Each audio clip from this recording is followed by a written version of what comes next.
আর আমার যদি কারোর সাথে কিছু কথা বলার থাকে তাহলে আমি তার সাথেই বলবো, আর কারোর সাথে বলবো না। It is very clear in my life.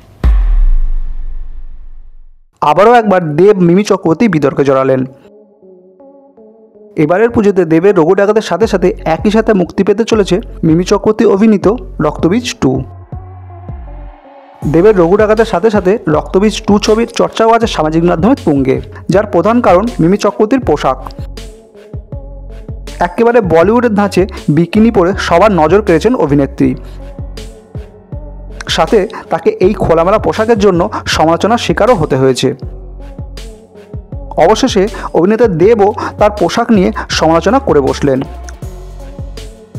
অভিনেতা বুঝেছেন ছবিটার হাইপ ক্রিয়েট করার জন্যই তার এই পোশাকে ধরা দেওয়া।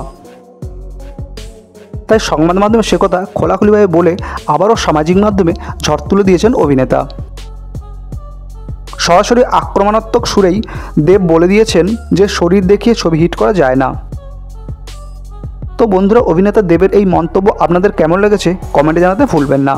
ভালো থাকবেন, সুস্থ থাকবেন।